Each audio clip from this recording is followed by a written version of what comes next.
우리는 마지막 시대에 삽니다. 특별히 이제 신앙이 부정적이고 회의적인 것이 많이 들어올 수 있는 시대입니다.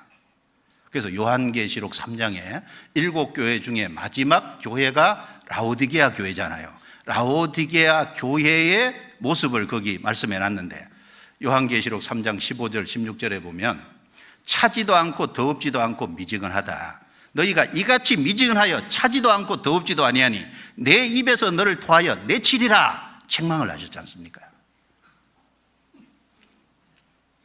우리 시대의 신앙의 모습입니다.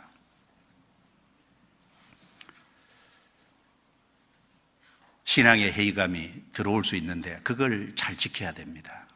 자칫 잘못하면 신앙의 회의감이 들어오고 그걸 이겨내지 못하면 자기도 모르게 주저앉게 돼요.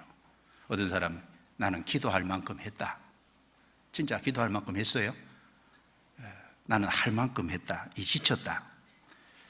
나는 교제도 잘 나오고 열심히 이제 살아가는데, 안 믿는 불신자들은 잘만 돼가는데 나는 왜 이 모양 이 꼬라지냐, 그러는 사람들이 있습니다.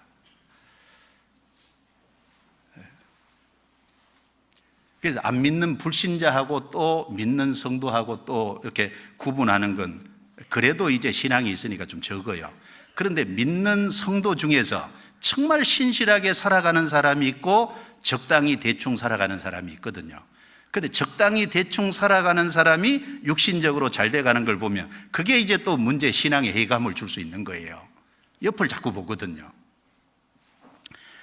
모 형제 자매는 신앙생활을 제대로 하지 않는데 시집도 가고 장가도 잘 가대.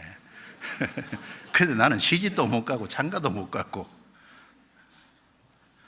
모 형제 자매는 신앙생활을 열심히 하지도 않는데 아파트도 사고 세상적으로 유명하게 잘 나가대.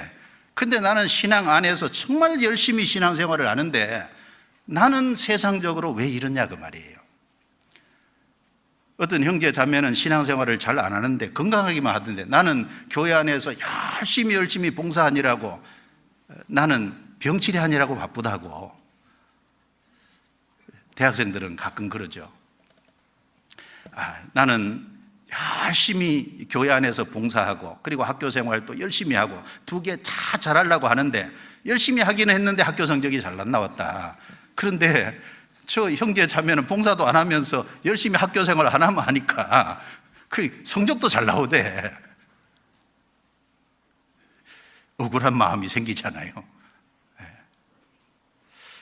하여간 이런 신앙의 회의감들이 자기도 모르게, 그게 불신자하고 비교를 하든 교회 안에서 신실하지 못한 형제 자매하고 비교를 하건, 비교를 하기 시작하면 원망과 불평이 들어올 수 있어요. 여러분, 주를 위해 열심히 산 것을요 원망과 불평의 근거로 삼으시면 안 됩니다. 그건 정말 합당치 않아요. 말라기 3장 15절,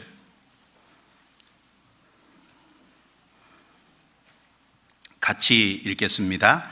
지금 우리는 교만한 자가 복되다 하며 악을 행하는 자가 창성하며 하나님을 시험하는 자가 화를 면한다 하노라 함이니라. 왜 사람이 원망하고 불평하냐면 지금 우리는, 지금이 문제입니다. 신앙생활을 한 보상이요 현세 즉각적인 보상이 될 것을 기대하니까 이게 원망하는 거예요. 지금 하나님이 지금 보상해 주신다고 약속했을까요? 아닙니다. 하나님은 내가 나의 정한 날 하나님이 보상해 주겠다고 하신 그 때가 있어요. 그때 하나님은 보상해 주십니다. 그런데 사람은 신앙생활을 하는 보상을 지금 현세에서 즉각적으로 받으려고 하기 때문에 내가 신앙생활을 한 것에 대한 보상이 지금 현세에 즉각적으로 안 오니까 원망하고 불평한다 그 말입니다. 그리고 신앙의 보상이 신령한 것으로 하나님이 채워주신다고 약속을 했는데 신앙의 보상이 물질적이고 육신적인 것을 구하기 때문에 원망하고 불평하는 겁니다. 그럼 우리가 한번 생각해 봅시다. 하나님이 언제 우리 신앙생활하는 보상을 지금 현세에서 물질적이고 육신적인 것으로 즉각적으로 해결해 주신다고 약속한 적이 있습니까? 하나님 그러시지 않았습니다. 하나님은 내가 나의 정한 날에 해 주시겠다고 했고, 하나님은 신령한 것으로 갚아주겠다고 약속한 거예요.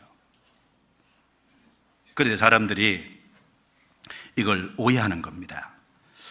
여러분, 15절 지금 현세 즉각적으로 물질적으로 육신적으로 보상을 받아야 된다고 생각하면 이런 생각이 올라올 수 있습니다.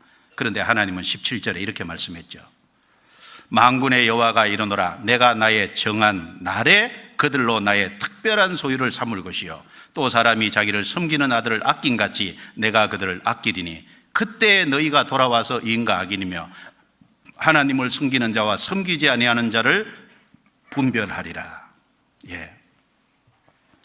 하나님은 내가 나의 정한 날 18절에 그때에 하나님이 도와주겠다, 그때 하나님이 보상해 주시겠다고 약속했습니다. 우리 마음에요, 하나 없애야 될 것이 있어요. 신앙생활에 대한 보상을 지금 받으려고 하면 안 됩니다. 현세에서 받으시려고 하면 안 됩니다. 그것이 시집가고 장가가는 것이든, 그것이 물질적인 것이든, 그게 육신의 건강이든, 그것이 이 세상에 눈에 보이는 어떤 것이든 하나님이 그것으로 보상을 해준다고 약속한 적이 없습니다. 하나님은 지금 보상해 주시지 않습니다. 주시면 감사하고 안 주셔도 할 수 없는 거예요. 결혼하면 감사하고 결혼 못해도 할 수 없어요. 너무 심한 말입니까? 죄송합니다. 물질이 주어져도 좋고 주어지지 않아도 어쩔 수 없어요. 건강하면 좋고 하나님 주시면 좋죠. 그러나 건강하지 않아도 그게 원망하고 불평할 근거가 되냐고 말입니다. 우리는 그 이상의 약속을 받은 사람입니다. 우리는 하나님이 정한 날에 하나님께서 그때 특별한 것으로, 신령한 것으로 갚아주겠다고 약속을 적어도 받은 사람입니다. 그런데 이제 그런 생각을 갖지 않고, 그게 마음이 좁아져서 육신적으로 지금 현세에서 즉각적으로 물질적이고 육신적인 것으로 하나님이 내게 보상해 주시는 것을 바라는 마음이 되면, 그렇게 미혹이 되면 그게 원망하고 불평할 수 있는 근거가 됩니다. 베드로전서 4장 찾아보겠습니다. 베드로전서 4장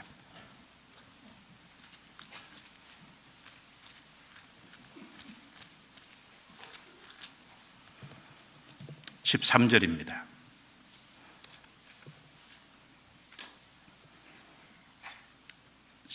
베드로전서 4장 13절 같이 읽겠습니다. 오직 너희가 그리스도의 고난에 참여하는 것으로 즐거워하라. 이는 그의 영광을 나타내실 때에 너희로 즐거워하고 기뻐하게 하려 함이라. 이게 그리스도의 고난에 참여하는 것은 정말 즐거운 일이죠. 그리스도께서 이 세상에서 우리를 구원하시기 위해서 육신을 입고 오셨고 십자가의 그 고난을 받으셨어요. 예수님은 조롱을 받고 멸시를 받고 오해를 받고, 그러나 그 모든 것을 아버지께 맡기고 보복하지 않으셨죠. 그리고 십자가에서 우리를 위해서 죽으셨습니다. 그 주님의 고난을, 뒤를 우리가 쫓아가는 것은 즐거운 일입니다. 정말 영광스러운 일입니다. 자, 고난에 참여하는 것으로 즐거워하라. 이는, 즐거워해야 되는 이유가, 이는 그의 영광을 나타내실 때, 지금입니까? 영광을 나타내실 때입니까? 영광을 나타내실 때 너희로 즐거워하고 기뻐하게 하랴. 지금 기뻐하는 게 아니에요. 영광을 나타내실 때는 주님이 자기 영광을 가지고 재림하실 때입니다. 주님이 오실 때, 그때, 그게 내가 나의 정한 날이에요. 그때 주님은 보상해 주십니다. 반드시 보상해 주십니다.